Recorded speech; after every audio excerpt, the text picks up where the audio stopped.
नमस्कार छात्रों, मैं शैलेंद्र पाटिल यशवंत कनिष्ठ महाविद्यालय नंदुरबार से आपका स्वागत करता हूं।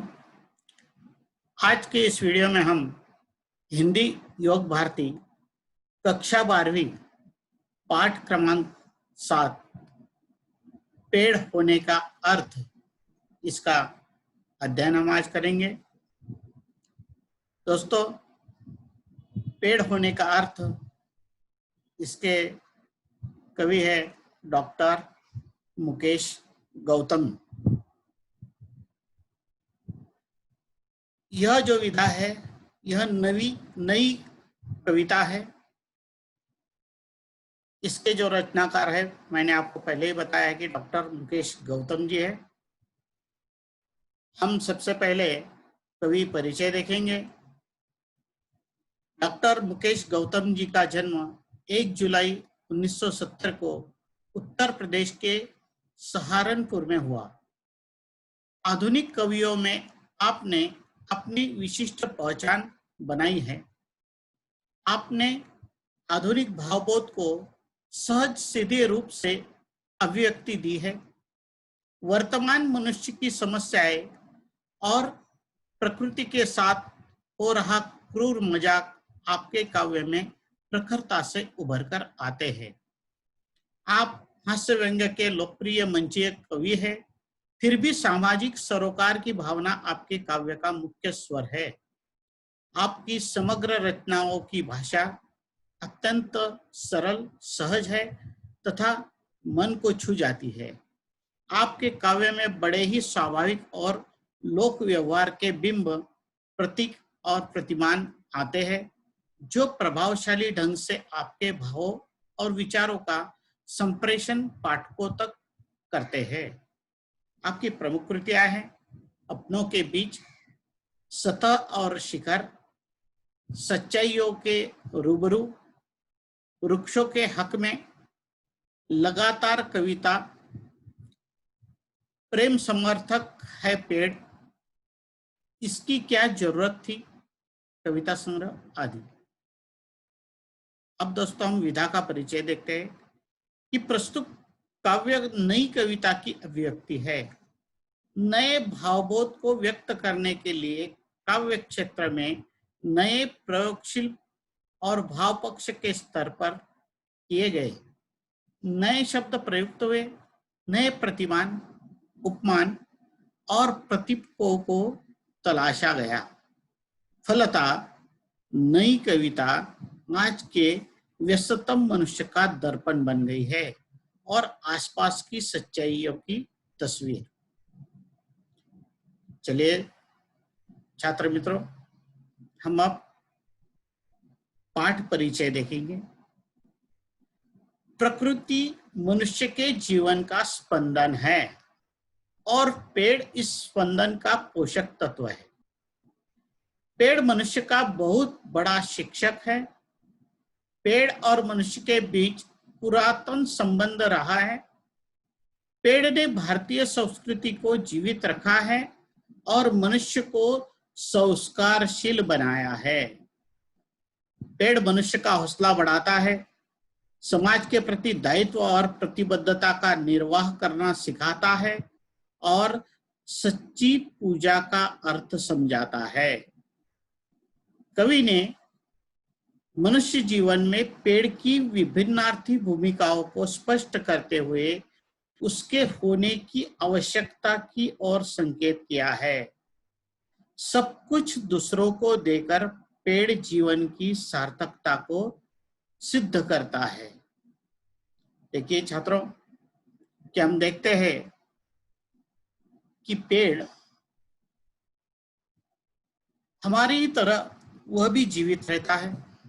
उसका भी जीवन है, हमारा भी जीवन है, लेकिन हमारे जीवन में और वृक्ष के जीवन में बहुत बड़ा अंतर है। प्रकृति ने हमें भी जीवन दिया, अन्य पशु पक्षियों को भी जीवन दिया है, वैसे वृक्षों को भी जीवन प्रदान किया है। लेकिन हम देखते हैं दोस्तों कि वृक्ष अपने जीवन में वह दूसरों का कल्याण, दूसरों को सुख देने का ही प्रयास करता है। वह कभी भी किसी से कुछ मांगता नहीं है, वह किसी को तकलीफ नहीं देता। इस प्रकार उसका पूरा जीवन समर्पित है। इसलिए यहाँ पर डॉक्टर मुकेश गौतम जी ने इस नई कविता के माध्यम से आज के परिप्रेक्ष्य में हम देख रहे हैं कि क्या वृक्ष को हम बचा रहे हैं, क्या वृक्ष हम लगा रहे हैं। दोस्तों, बातें तो बहुत बड़ी बड़ी हो रही है। हमारा शासन भी कई तरह से प्रयास करता है कि पेड़ लगाना चाहिए, पेड़ की उपयोगिता क्या है, इस पर बड़े बड़े कार्यक्रम होते हैं, कई महान विभूतियां आती हैं, हर साल कई पेड़ लगाए जाते हैं। क्या उन पेड़ों को बचाया भी जा रहा है? क्या उन पेड़ों को संभाला भी जा रहा है? हाँ, कुछ हद तक कई लोग प्रयास करके पेड़ लगा भी रहे हैं और उनका देखभाल भी कर रहे हैं, उनको बचा भी रहे हैं। इस ऐसे हमको सुख देने वाले पेड़ के बारे में डॉक्टर मुकेश गौतम जी ने जो यह काव्य रचना की है, सबसे पहले मैं काव्य का प्रकट वाचन करूंगा, फिर हम उस काव्य पंक्तियों का अर्थ हम समझ लेंगे। तो आइए दोस्तों, हम पहले कविता का प्रकट वाचन करते हैं। आदमी पेड़ नहीं हो सकता। कल अपने कमरे की खिड़की के पास बैठकर जब मैं निहार रहा था एक पेड़ को, तब मैं महसूस कर रहा था पेड़ होने का अर्थ। मैं सोच रहा था, आदमी भी बड़ा क्यों न हो जाए, आदमी कितना भी बड़ा क्यों न हो जाए, वह एक पेड़ जितना बड़ा कभी नहीं हो सकता।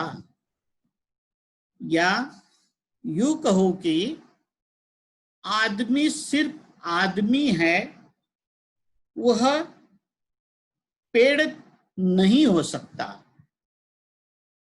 देखिए, पहली बात में उन्होंने बताया है कि आदमी पेड़ नहीं हो सकता। दूसरे आगे की काव्य पंक्तियों में कवि बता रहे हैं, अंकुरित होने से फूट हो जाने तक, आंधी तूफान हो या कोई प्रतापी राजा महाराजा, पेड़ किसी के पांव नहीं पड़ता है। जब तक है उसमें सांस, एक जगह पर खड़े रहकर हालात से लड़ता है। जहां भी खड़ा हो, सड़क, झील या कोई पहाड़, भेड़िया, बाघ, शेर की दहाड़, पेड़ किसी से नहीं डरता है। हत्या या आत्महत्या नहीं करता है पेड़। थके राहगीर को देकर छाव, वह ठंडी हवा राह में गिरा देता है फूल और करता है इशारा उसे आगे बढ़ने का। पेड़ करता है सभी का स्वागत, देता है सबको विदाई। गांव के रास्ते का वह पेड़ आज भी मुस्कुरा रहा है। हालांकि वह सीधा नहीं, टेढ़ा पड़ा है। सच तो यह है कि रात भर तूफान से लड़ा है, खुद घायल है वह पेड़। लेकिन क्या देखा नहीं तुमने, उस पर अब भी सुरक्षित चहचहाते हुए चिड़ियों के बच्चों का घोंसला है। जी हाँ, सच तो यह है कि पेड़ बहुत बड़ा हौसला है। आगे कवि बता रहे हैं, दाता है पेड़, जड़, तना, शाखा, पत्ती, पुष्प, फल और बीज हमारे लिए ही है तो है। पेड़ की हर एक चीज, किसी ने उसे पूजा, किसी ने उस पर कुल्हाड़ी चलाई, पर कोई बताए क्या पेड़ ने एक बूंद भी आंसू की गिराई? हमारी सांसों के लिए शुद्ध हवा, बीमारी के लिए दवा, शव यात्रा, शगुन या बारात, सभी के लिए देता है पुष्पों की सौगात। आदि काल से आज तक, सुबह शाम दिन रात, हमेशा देता आया है मनुष्य का साथ। कवि को मिला कागज कलम शाही, वैद्य हकीम को दवाई, शासन या प्रशासन, सभी के बैठने के लिए कुर्सी मेज आसन। जो हम उपयोग नहीं करें, वृक्ष के पास ऐसी एक भी नई चीज है। जी हाँ, सच तो यह है कि पेड़ संत है, दधीची है। देखिए दोस्तों, हमने पहले पूरी कविता का प्रकट वाचन किया है। अब हम इस काव्य पंक्तियों का अर्थ समझ लेंगे। तो चलिए दोस्तों, हम शुरुआत की पंक्तियां देखते हैं। आदमी पेड़ नहीं हो सकता। कितनी बढ़िया बात बताई है कि देखिए, आदमी आदमी है और पेड़ पेड़ है।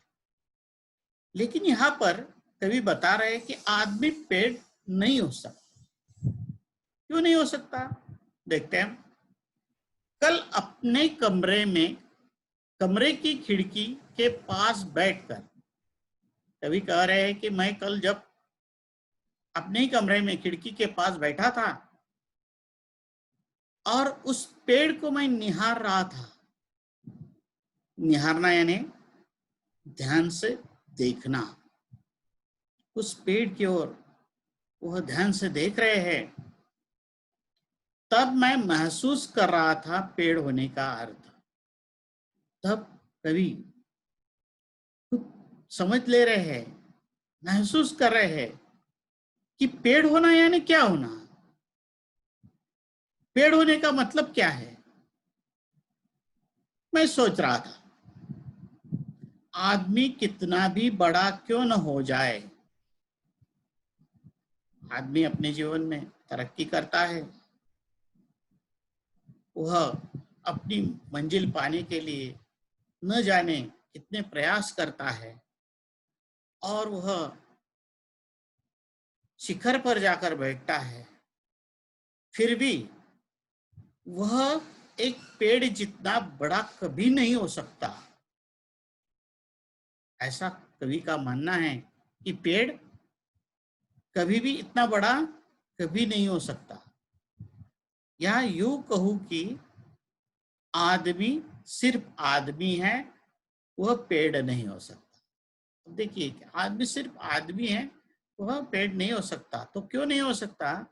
क्योंकि देखिए, हम देखते हैं दोस्तों कि वृक्ष यानी पेड़ अपने जीवन में सब कुछ वह त्याग करता है, वह सब कुछ देता है। वह अपने लिए कुछ भी नहीं रखता। उसके मन में कोई स्वार्थ भाव कभी नहीं हो सकता। लेकिन आदमी आदमी अपनी तरक्की के लिए न जाने वह कौन कौन से रास्ते अपनाता है। वह कभी कभी दूसरों को दुख पहुंचाकर भी आगे बढ़ सकता है, लेकिन पेड़ का ऐसा नहीं है। अब कभी सोच में पड़ गए हैं, वो निहार रहे हैं, देख रहे हैं और सोच भी रहे हैं, और वो आदमी और पेड़ में दोनों में तुलना कर रहे हैं कि पेड़ पेड़ की क्या खासियत है, पेड़ क्या करता है। हम ही सोचिए दोस्तों कि पेड़ हमें क्या क्या देता है। हम देखते हैं कि सबसे पहले तो वह इस प्रकृति को, इस सृष्टि को बड़ा सुंदर सुशोभित करने का काम करता है। हम देखते हैं छोटे से फूल के पौधे से लेकर बड़े बड़े वृक्ष, वह अपना सब कुछ वह दूसरों को ही देते हैं, सिर्फ मनुष्य को ही नहीं, अन्य जीव जो है इस प्रकृति में, छोटे बड़े पंछी हो, जानवर हो, सबको अपने पास जो कुछ है वह देने का प्रयास करता है। इसलिए वह कहते हैं कि आदमी सिर्फ आदमी है, वह पेड़ नहीं सो सके। तो छात्रों, आज के इस वीडियो में हमने प्रथम चरणों का अध्ययन किया है। अब हम अगली जो हिस्सा बचा है, अगला भाग जो बचा है, वह आगे के वीडियो में हम देखेंगे। तो छात्रों, आपको यह वीडियो कैसा लगा, यह कमेंट बॉक्स में जरूर लिखिएगा। हम अगले वीडियो में मिलते। धन्यवाद।